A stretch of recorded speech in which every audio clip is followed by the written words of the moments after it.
hope that you are having a wonderful time.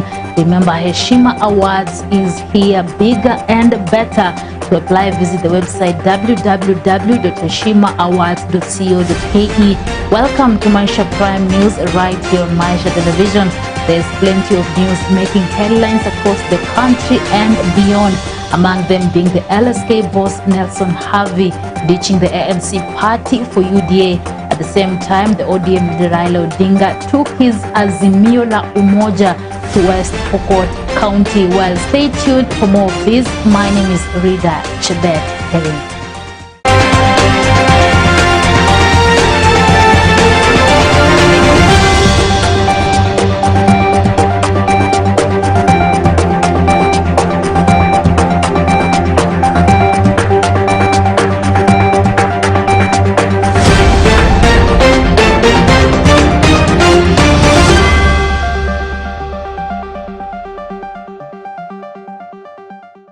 Welcome. Deputy President William Ruto has refuted the claims that he has started the early campaigns. According to the DP, all that rallies that he has been holding across the country are official. Antonio Sundo brings us the full report.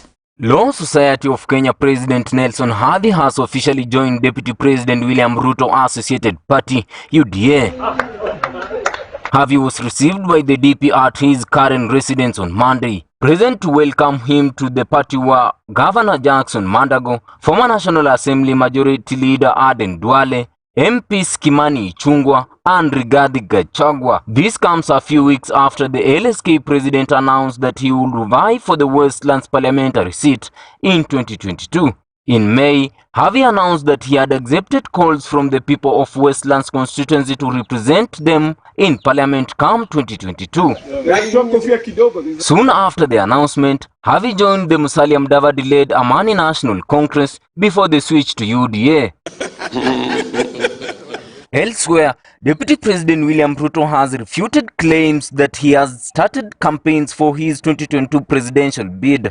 Yani sisi watu tumejipanga, tumeunda serikali mara mbili, tumefanya maendeleo hii yote. Ati kuna mtu anatuambia ati all of a sudden tumekuwa wajinga. Ati kati yetu watu milioni 8 tumekosa mtu ya kutuongoza. While addressing the media at his official residence in Karen on Monday, Ruto said that the rallies he has been going to across the country are official. Nimesema asanteni sana kwa kunikaribisha hapa kwenu.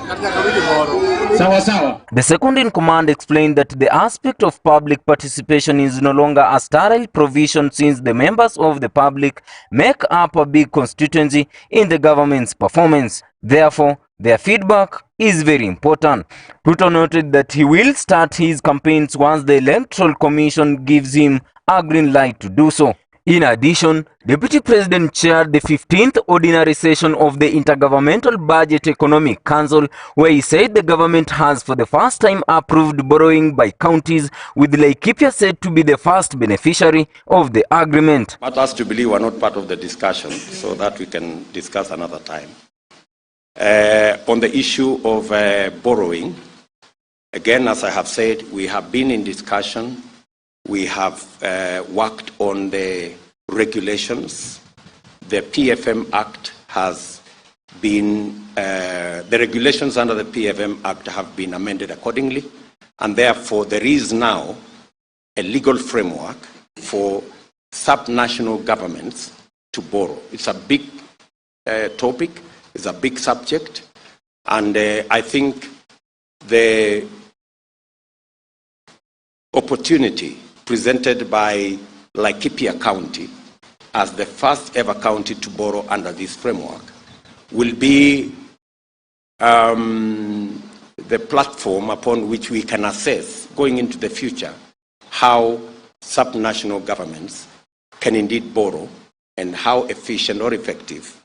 And I did challenge the governor of Laikipia that we are going to work with him to assist him so that this borrowing becomes a success and sets the stage for more county governments to do what they plan to do using not just resources that we have given, we have shared with them from the shareable revenue, or indeed from own sources of revenue, but also from borrowing.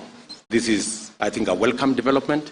It is another window that we can use to accelerate infrastructure and matters that can stimulate productivity in counties. Anthony Osundwa, Maisha Prime News, Maisha Television. And ODM leader Raila Odinga on 22nd of November took his Azimio la Umoja campaigns to West Pokot County in a bid to the Rift Valley to support his 2022 presidential bid. The area leaders have highlighted a list of matters they want any presidential contender to focus on once they are elected come 2022. Bushebi Jr. brings us the full details. Orange Democratic Movement Party leader Raila Odinga has promised to address inequality he says has faced counties such as West Pokot for a long period. Tangu 1963, baada ya mwaka 5, kila mtu mwenye anataka president anakuja kuchota kura na anaenda sake na arudishi mkono. Sisi tulikaa chini na governor wetu Professor Lonyangapuo, Mheshimiwa Kosing, sisi ndio tulitengeneza mambo ya chama na tuko na Wakenya wengine, na tukasema we want to liberate this community. Hapa kunyanyaswa hapa tumenyanyaswa sawa sawa, kisawa sawa. Ukiona mambo ilifanyika hapa 1984, mkiona ma operations ambayo inafanywa hapa area hii hapa na pamoja na Tiati, watu wamekula shida sana baba.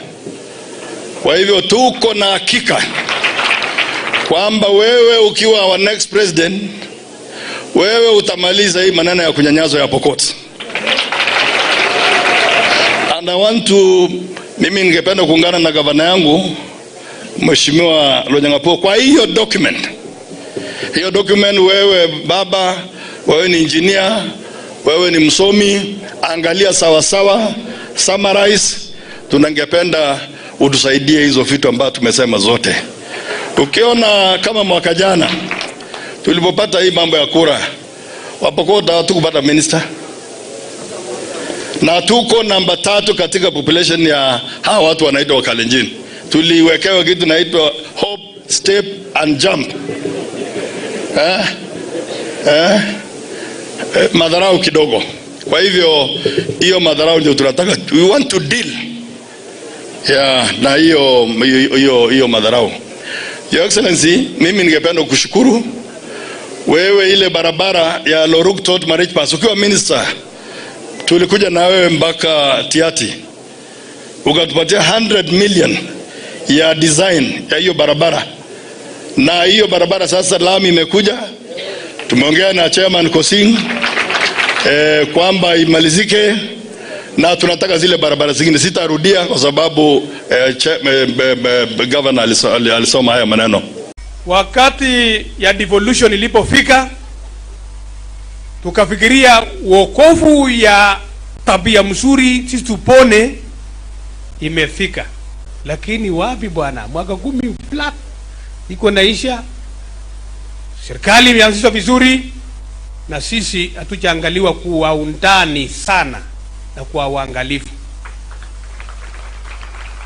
Na sisi mnakumbuka Prime Minister, hii county ndio ilichunga the Liberation Heroes. Wakati mzungu alitaka kuua kina Kenyatta, walikaa hapa mwaka moja 1951, and we expecting up to today na prayers yao ijakuwa answered. So tuliposikia na ulipotuongelesha kwamba unakuja, tukasema wacha twende tusikise, na kabla tujamsikisa tutapeana mambo ambayo hao walitupea. Eneo hii ilikuwa KANU katika bahari ya Kadu, kama mbunge wa kwanza hapa. Sasa mimi nimekuja hapa mara mingi. Mara ya kwanza nilikuja hapa nilikuwa mimi ni waziri wa barabara, waziri wa kawi. Shida ilikuwa ya stima, kulikuwa kuna stima yote.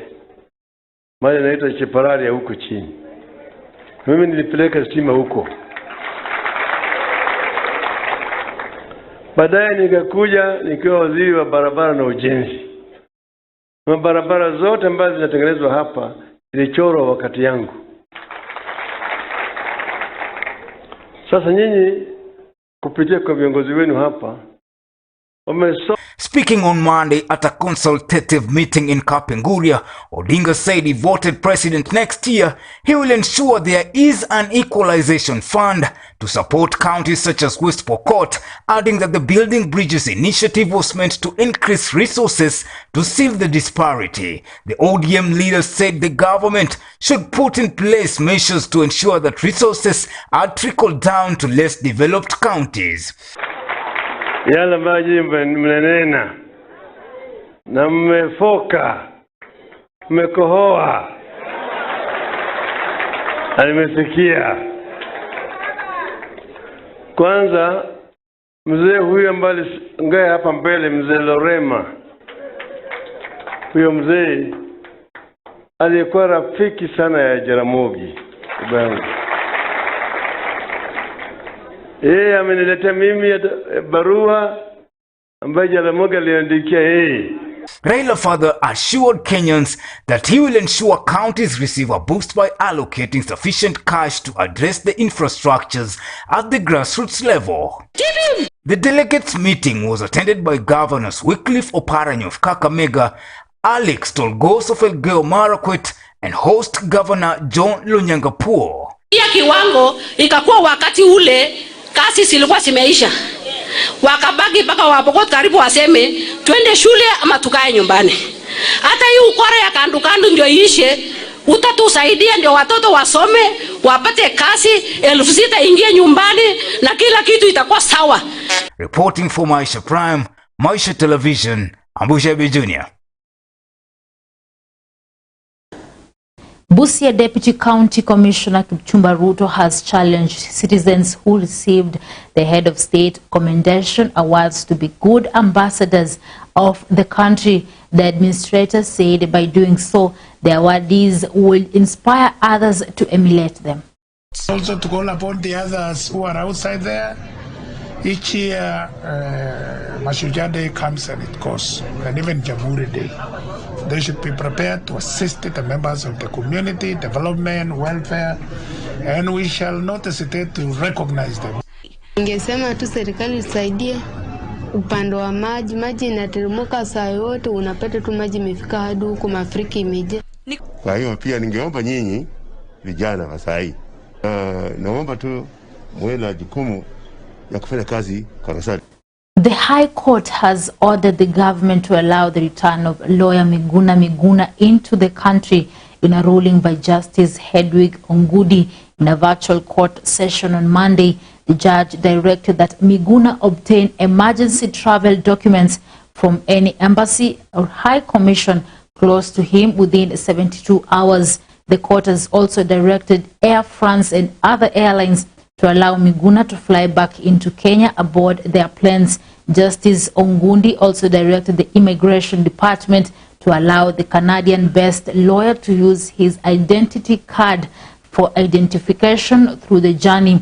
Barely a week ago, a lobby group moved to court seeking orders to force the government to allow the ousted lawyer back into the country and have the red alert issued by Kenya lifted. The group was led by the Law Society of Kenya LSK President Nelson Havi and former Chief Justice Willy Mutunga. Parents have been urged to talk and counsel their children on school strikes and fires, given that they are at home on midterm break. CAS Wavinyandeti says parents should take a responsibility of raising their children, instilling moral values, and create a safe space for them where they can air out their grievances. Wavinya also urged students to cease the school fires and be more vigilant because these strikes and fires affect their future. Watoto wa jamani, tuache kuchoma mashule. Tuache kuchoma mashule.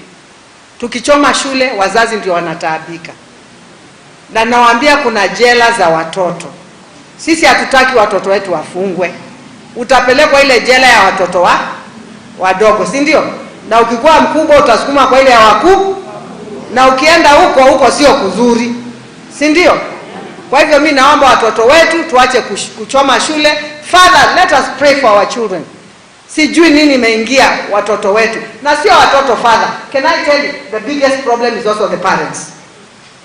Wazazi ni wao wako na shida pia. Because baba na mama wakikataa kuongea na sauti moja, mtoto ataharibika. The other thing I would like to ask the parents, you know, now the children are on a half term. Kindly, please, just try and talk to the children and try to find out what the problem is. What is it that is making them ban school? Let parents take time, please, with the children. Yeah, let them not come back home, even if it's asking for leave from the place of work. Please ask for leave so that you can spend 2 or 3 days with your children and talk to them. And I'm sure if we talk to them, once they go back to school, some of these problems will be finished. Mombasa members of parliament have demanded fairness in the ongoing investigations into a suspected container smuggling racket at the port of Mombasa, believed to be depriving Kenya of tax revenues. The MPs, led by Mvita Member of Parliament Abdul Somad Sharif Nasir and Likoni Member of Parliament Maisha Mboko, say they are reading mischief in the manner in which the Directorate of Criminal Investigations (DCI) is handling the matter, alleging a hidden agenda. Philip Simeu reports. Suspicious disappearing of containers at the port of Mombasa is taking a new twist. The leaders, led by Mvita MP Abdul Nasir, have criticized the act, saying a lot of which hand is being witnessed. Haya maafa ya container ambazo kwamba zilipotea katika wakati ambao hawa ambao wanaambiwa wakae kando walikuwa hawako katika mamlaka. Kwa nini wale ambao kwamba walikuwa katika mamlaka hawaambi wao ya kuwa wanashtakiwa? Ni kwa nini tunafanya mambo haya?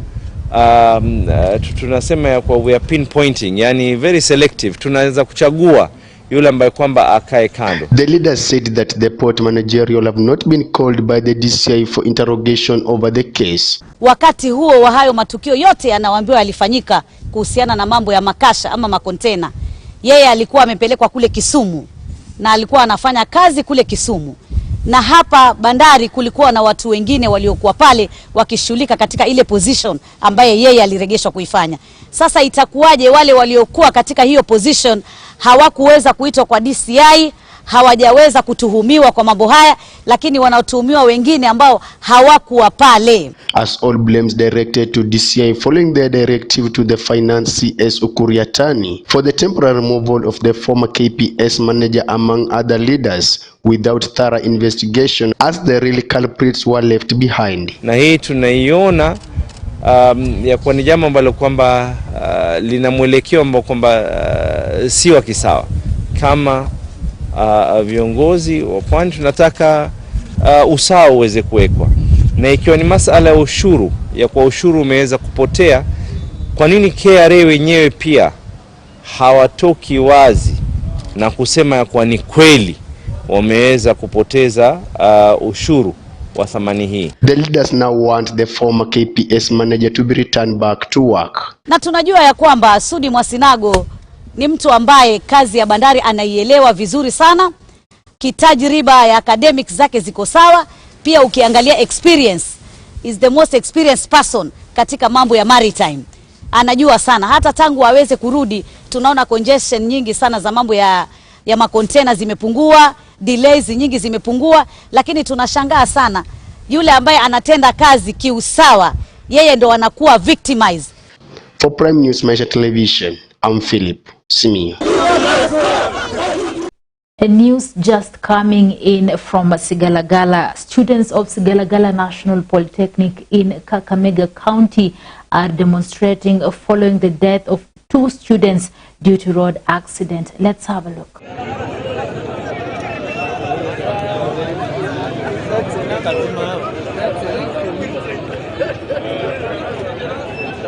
Blackie, Mike.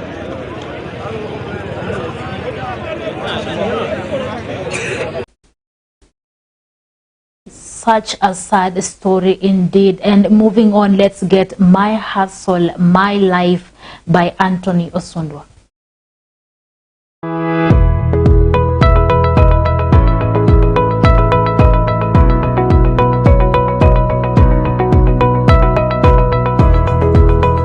The world today needs a set of mind that is projected to a particular hustle that creates peace in the fight with this low economy. This also needs a lot of empowerment from other bodies like parents to youths or any other body that can show out economic direction. Atipunguza ushuru, ala, hiyo siwezi kupunguza. Tuweke watu waaminifu mamlakani.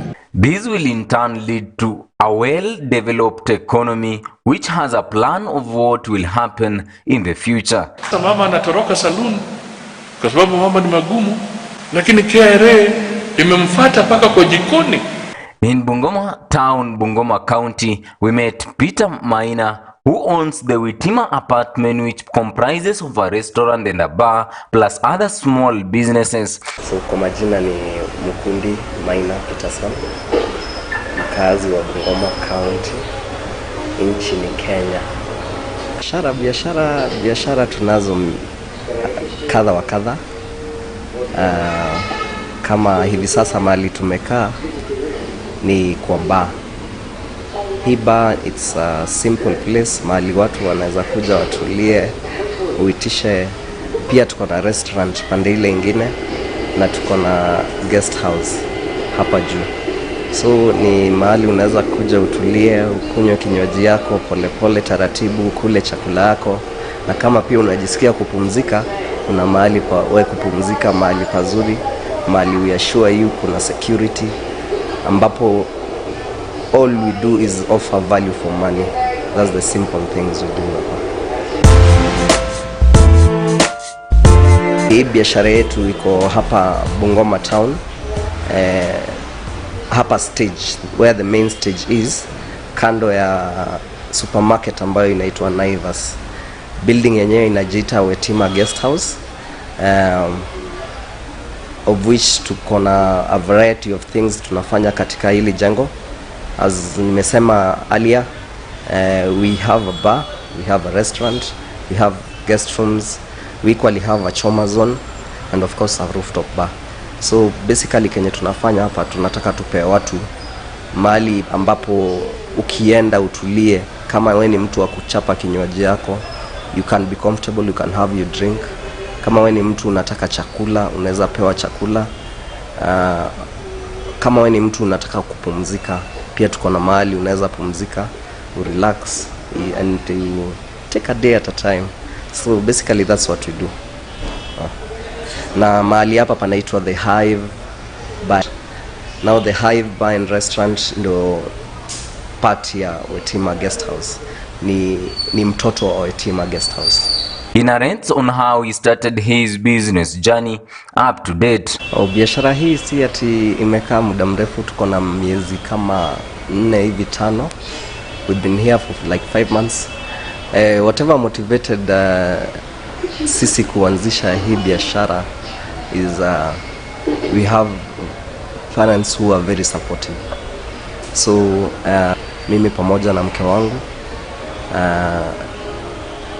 tuweze kurun bar na hoteli, and so far we are grateful because it's working. It's a new business for us because initially tulikuwa katika ile biashara ya bookshop. Tumekuwa tukifanya biashara ya bookshop, tenda kidogo kidogo kwa shule, of which bado iko na iko katika county hii tu, lakini sio hapa Bungoma town, mahali kunaitwa Kimilili. Hapo ndo tulikuwa tunafanya hiyo biashara. Then after hii mahali imekuwa complete kuja, we venture into new things, but nayo hiyo biashara nyingine bado inaendelea, still up and running, na it's still doing well.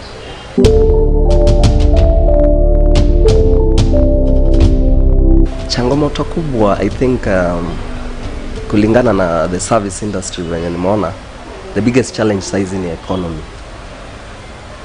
Economy ndo the biggest challenge because hakuna circulation ya pesa. Si ati nasema hakuna wenye wana pesa, Yani between the rich and the poor is so big. It's so big in such a way wanabiashara wana feel impact. You can imagine whatever the hii industry ya hospitality wamekuwa kipitia katika this period ya corona. Guys have really gone through a lot. Kuna watu walipoteza kazi zao, clubs hazikuwa zinafanya, hoteli zilikuwa locked. So guys have really suffered and I think that's the biggest challenge yenye tunapitia saizi kama wanabiashara katika hii industry. Kenya to make sure they play their role in providing economic peace to any other business person in the country, away from parents also empowering the youths whenever it is possible. So I don't know what will happen, lakini serikali I don't think that's something the county government can handle. I think any kitu national government inafaa look into. They should give us a model in which pesa zinaweza kuwa kwa empower people. Simple. I'm not saying that kuna model yenye already iko kwa akili, because personally naamini mavijana ni kufanya job. There's nothing that comes easy. Ufanye wera, my friend, gori tu, you'll just suffer.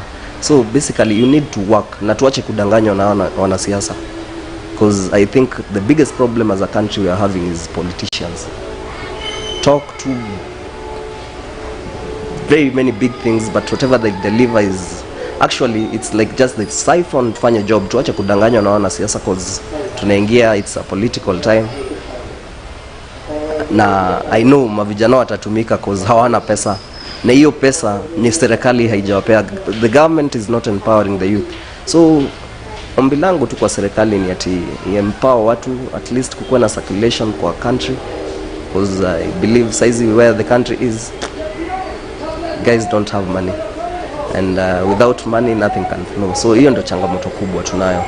He urges other business people keeping on, as better days are soon to come. The only urge naweza urge wanabiashara wenzangu is ni mtu tu kuwa na resilience, because katika kazi yoyote what really matters is the resilience. You keep on going on, yani you keep on keeping on. The moment you do that, I believe tomorrow is always another better day than today. As in, there's always a tomorrow, and tomorrow will always come. So just make sure you're part of that tomorrow. We should have resilience and tungangane.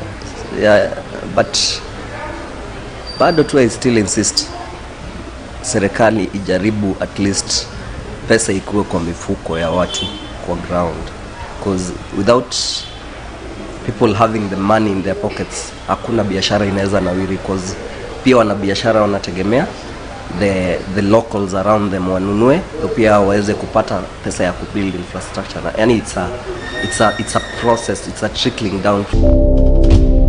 So serikali isaidie watu, sio kusaidia. I don't know what it will do. It's their work to make sure that citizens wake wako na pesa kwa mfuko.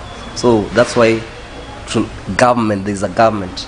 So the government should make sure at least there's money in people's pockets, and I believe everything else will be okay. Kwa wanabiashara, to have to your resilience, take a day at a time, everything will be back to normal. Venye president ameshinda akituambia he's really trying to revive them. We'll have a better tomorrow and a better Kenya for our future generations to come. Anthony Osundwa, Maisha Prime.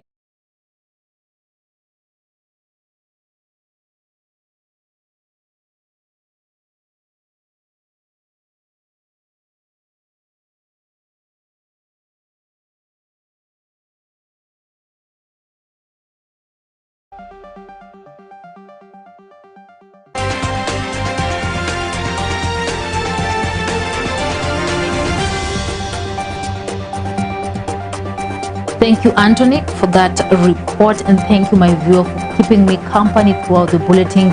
My name is Rida Chibet Karing, and before I leave, I'll just remind you to apply for Heshima Awards 2021 edition.